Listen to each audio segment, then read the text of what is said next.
to these NGOs, and there's so much corruption in that, let me tell you. So that was over $500 million. So we went and we said, listen, you know, we wanted to reject this. Federal government under the previous administration wouldn't take it. And Elon's like, oh, no, we'll do it. And so they literally got on the phone with Treasury, worked to, and revoked the allocation and the authorization. And so that's almost $1 billion that would have been frittered away doing, what, the Green New Deal and tailpipe emission monitoring, and now can be residing in the federal coffers. And it's rare that states do that because most of them, it's like, gimme, gimme, gimme. But the reality is we all have a role in trying to change the fiscal trajectory of this country.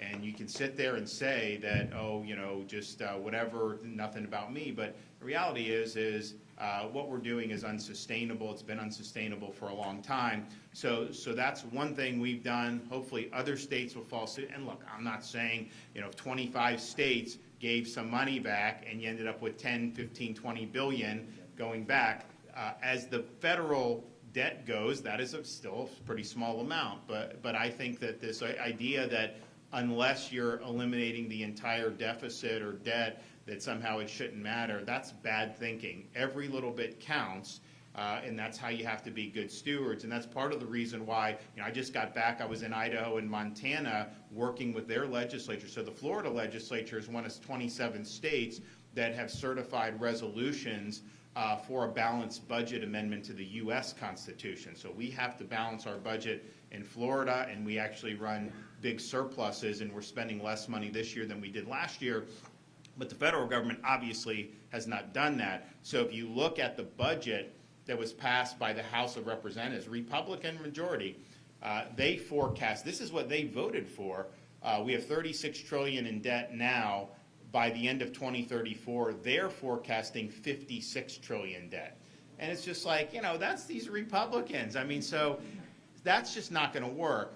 So you need 34 states to be able to write an amendment and then eventually send it to the states for ratification.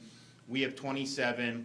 Idaho and Montana are kind of on the bubble. There's some support, but maybe not enough. And so, you know, we went and met with the legislatures, met with the governors of both states, and are, I think, having some success in just making the point that if all we're going to do is hope Congress changes its behavior, we are never, ever going to solve the problem. Like, they're not going to ultimately change their behavior. There may be a little blip here, a little blip there where there's some sanity that reigns, but ultimately the incentives in Washington and the culture of Washington is going to keep them going in the direction that they're going. If you go back 25 years ago, the turn of the 21st century, from the time George Washington put his hand on the Bible and took the oath of office as our first president in 1789 until through the year 2000, the U.S. government accumulated $5.6 trillion in total debt. Since that time, we're now at $36 trillion over the last 25 years. So a $30+ trillion increase in a quarter century, whereas we had over 200 years to get to 5.6 trillion, and even adjusted for inflation, you know, it's still a significant difference. So you do need to impose a constitutional constraint on the ability of these politicians to bankrupt the country. And that's what we're looking to do. Florida was a leader in this and has been for some time. Florida is also, the legislature is also certified term limits for members of Congress, which I'm a big supporter of, and I know some other states are considering that. Don't have as many states yet on that one as the balanced budget amendment, because the balanced budget thing has been something that's been percolating. You know, it's interesting. We actually had a balanced budget in the late 90s in this country. And during that time, there was a push for a balanced budget amendment. And it failed by one vote in the U.S. Senate. And had it got that vote, now the states still would have had to ratify it, but since we already had a balanced budget, we probably would have had a good shot at that. Just think, if they had done a balanced budget requirement 25 years ago, how much different things could look in terms of the trajectory of the country. Because now we're in a situation where we're spending over $1 trillion just to pay interest on the existing debt. That's more than what we spend on the federal government's core function, which is national defense. And it's only going to escalate, particularly if you have to refinance at higher rates. And so the only way you're going to ever be able to solve the problem is to just constitutionally limit what they're able to do, because it's always the easiest to just put it on the credit card, right? I mean, some people want spending. If you put on the credit card, then people tend to not get as upset. If you reduce the spending, some people don't like it. Obviously, we want low taxes. If they raise taxes, they know that they will face political blowback. So it's always the path of least resistance to do that. We don't have that luxury in the states. 49 states have a balanced budget requirement. And Florida, not only have we balanced, we've had big surpluses in the state of Florida. In fact, if you look at Florida's entire history and look at all the debt Florida accumulated, just since I've been governor, we've paid off 41% of the total debt in the state. So we now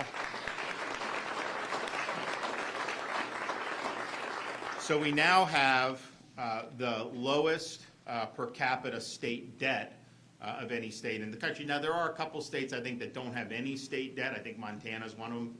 Kudos to that. But of the ones that do, we have the lowest percentage, or the lowest per capita debt, which is really good. And we want to do more and continue to do it. So all that being said, as we've done that, and we're spending less money this year than we did the year before, we've paid down debt, we've almost quadrupled our rainy day fund, we've cut taxes, done all this. But we've also done things that really are central to the state's vitality, that people want to see addressed. And we've used taxpayer dollars very prudently, but we've used them to make a big impact on a variety of subject matters. We've done it in transportation. We plowed billions and billions of dollars to accelerate road projects. So you're now having projects, and I know, look, these things take a lot longer than I would like, but because of what we're doing, we're going to deliver some of these projects in these congested areas 5, 10, even 15 years ahead of schedule. Just think of all the traffic that's going to save by doing that. And so we know that that's important. It's a growing state. I tell these people I'm not asking for people to move here because we've got a lot of people, but people are free to go where they want in the United States. And that includes travelers. I mean, we've got a lot of tourists. You know, we were out with our kids a couple weeks ago, and I got all these Canadians coming up to me. And I was like, I thought you guys were boycotting. No, there's a lot of folks down here doing all that. So all that being said, we understand we got to do that. We've also done a lot on education.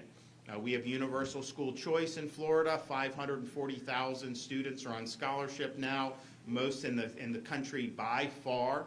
We also have over 400,000 students in charter schools. But then each year since I've been governor, we've increased compensation for teachers, including the most recent year. We did $1.25 billion that was earmarked only for teacher salaries. You know, because people say, oh, increase education. You send the money to the districts. It doesn't mean they're going to spend it on teachers. In fact, a lot of it goes to bureaucracy. So we created in the budget a special, I guess we call it a categorical, that it can only be used for teacher salaries. And we're looking to do even more this year. But we've done more in the last 5 or 6 years on that than the state of Florida has ever done by far. So we think that that's important. We also have done a lot with our universities, although we haven't raised tuition or let them raise tuition. So in-state tuition is about $6,300 for a Florida resident, which is the lowest in the entire United States.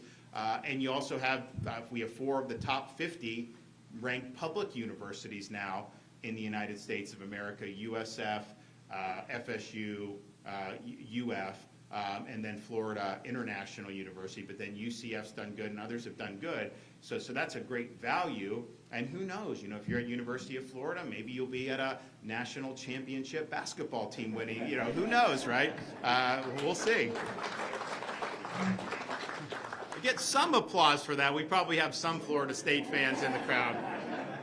I can tell you, I am not sure my kids, having been in Tallahassee for their formative years, I try to tell them, I said, listen, you know, Dad's governor, he didn't go to any of those. We want all the Florida teams to do well. You can't be, rooting against, like, it's one thing if you're a Florida State fan and you want to root for them against Florida or Miami at that point. Okay, but guys, if Florida's playing Duke in basketball, you got to root for the Gators. I don't know if I've closed that sale with the kids yet, so we'll see. We'll keep you posted. So you've done, the education commitment has been fantastic. Tax relief has been fantastic. We've done billions and billions of dollars. We're now looking to eliminate the business rent tax. We've reduced it a lot. We're the only state in the country that actually taxes business rent. It makes it harder for small businesses to get off the ground. So that'll be a win for Florida if we're able to retire that. And then we're setting up to be able to do property tax relief, which is really needed in Florida. You assess these values. First of all, until someone pays you for your property, you don't really know how much it's worth. So if you pay $250,000 for a home 10 years ago, now they come and tell you, oh, it's actually worth $800,000, pay up in more taxes. Well, really? Who says that?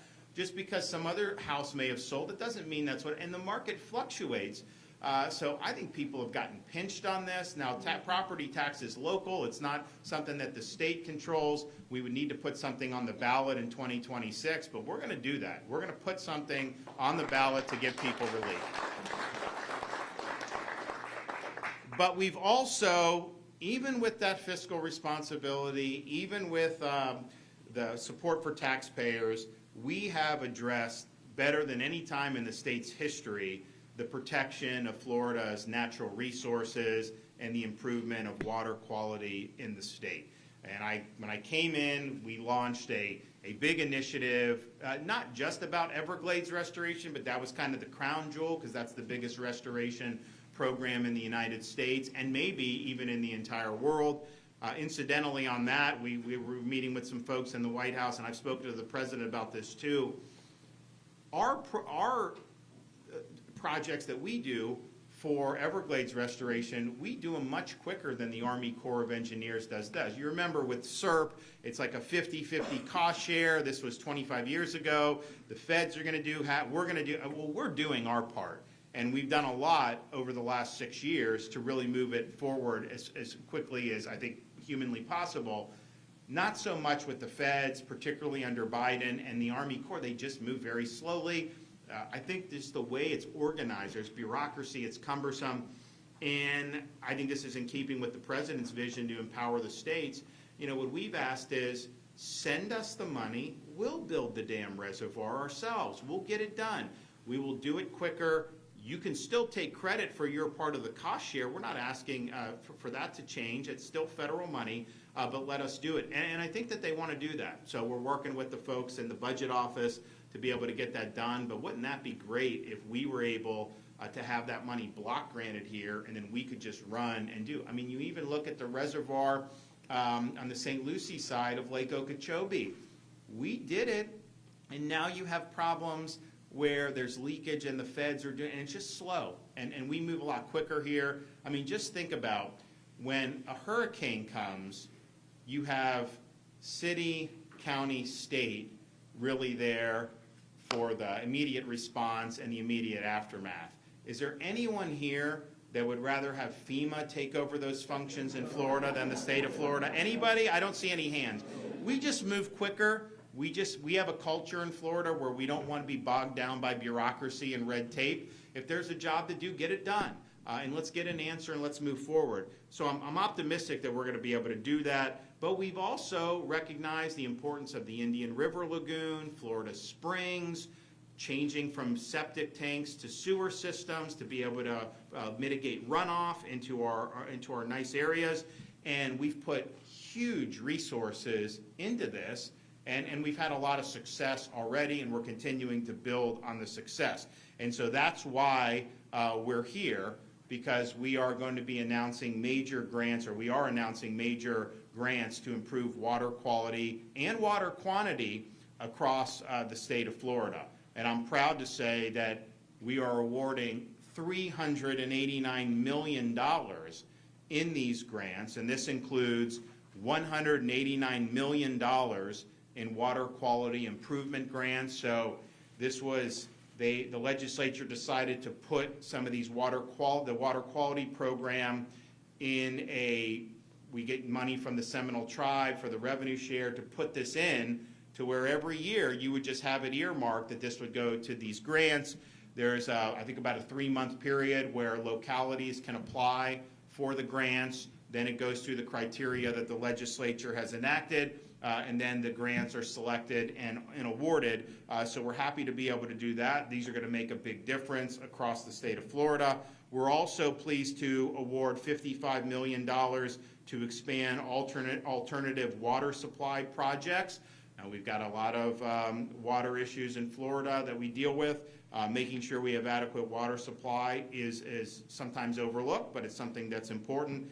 And we're pleased to say $100 million for the newly established Indian River Lagoon Protection Program, which is very important to people in this part of the state.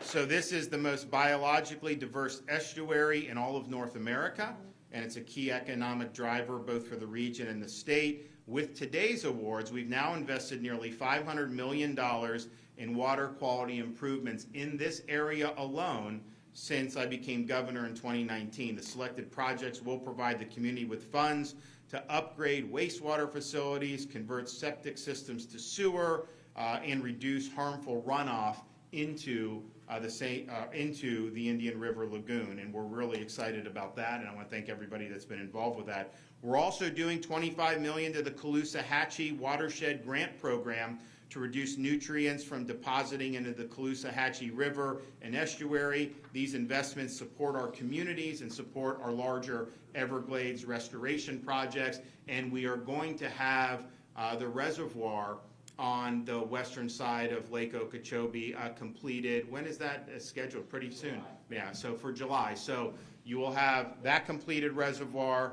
You have the reservoir that we have completed on the eastern part of Lake Okeechobee that the feds are still kind of, what do we know? What's the timeline on the feds finishing whatever remediation they have to do?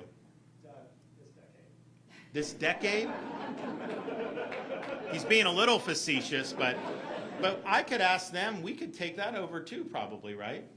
Yeah, okay. Well, maybe we'll do that one too. But what you'll have, and then we have the reservoir south of Lake Okeechobee, which is the one we want to build. So we already did the stormwater treatment area from that ahead of schedule. We want to have the full reservoir, which the Army Corps is in charge of doing. And we're just saying, just give us the grant. We'll go ahead and plow forward and do that. But you'll be in a situation where if that lake gets too high, they can put money in send the water to these reservoirs, clean it, and then let it flow. And there's not going to be any problems with these algae blooms or anything like that. So, and on the Caloosahatchee, 2018, that was before I was governor, they had a lot of problems with the algae. We've had a lot of problems on the east coast of Florida in 2016 in particular. It has gotten a lot better, partially when President Trump was in the first time. I asked him, can you please ask the Army Corps to manage, because we don't do the lake.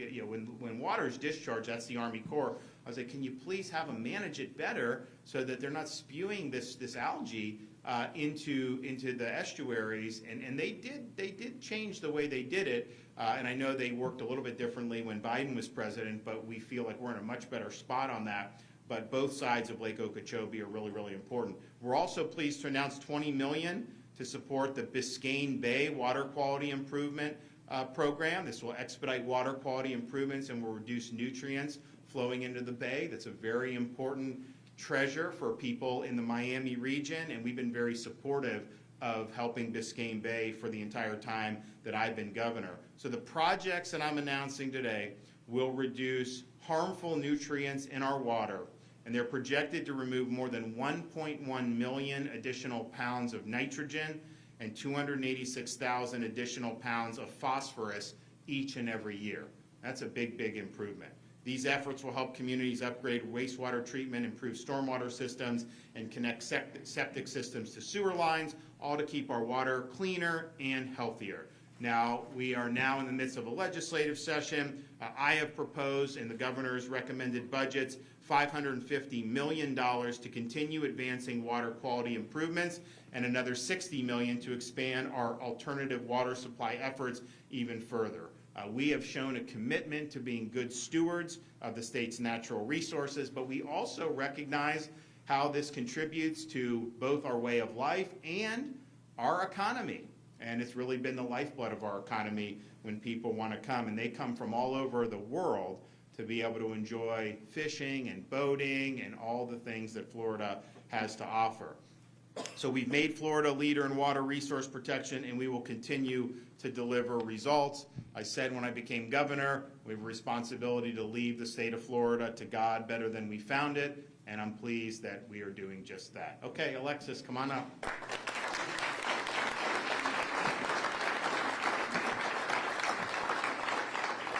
Good morning. Thank you all for being here, and thank you so much, Governor.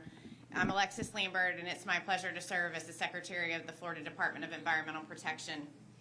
It's an honor to be here on the Space Coast today, a place where scientific exploration, environmental conservation, and water resource management intersect. As we continue to protect and enhance the state's water resources, I'm excited to join the Governor in announcing these grants that will improve both water quality and supply throughout Florida.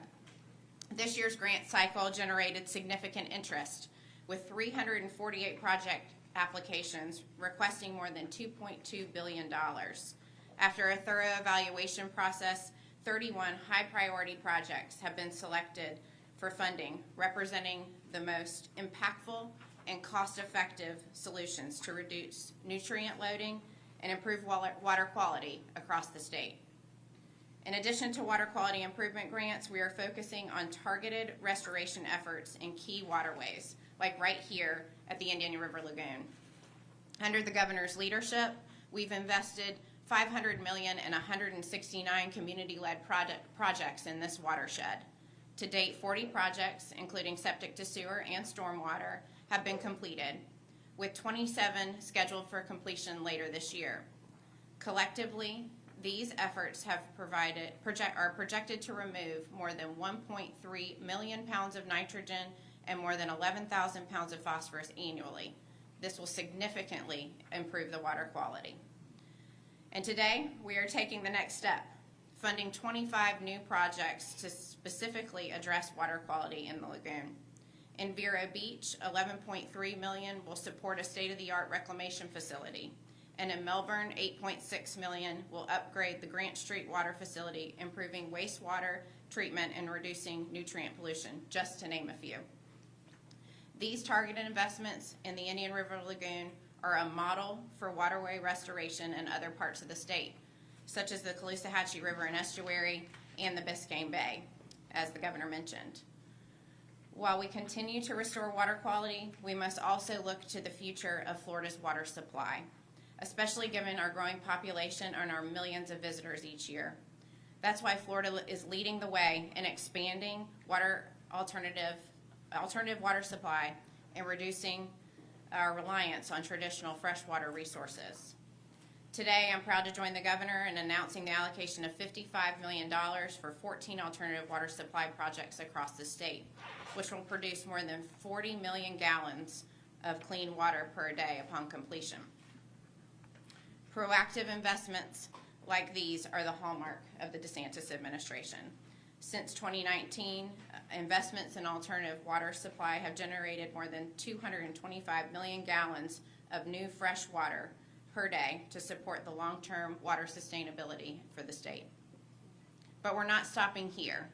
To build on this momentum, as the Governor mentioned, he's recommended $550 million in next year's budget to support multiple water quality improvement grants, and $60 million to advance more projects to secure an abundant and sustainable water supply for today and tomorrow.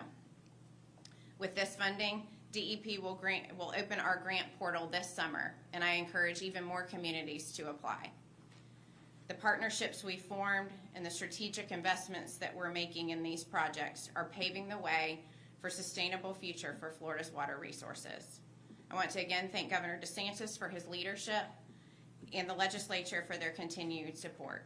Florida's economy, the recreation opportunities we enjoy as residents and our visitors, and our identity as a state depend on water resources. Together, we will ensure their protection for future generations. Thank you, Governor.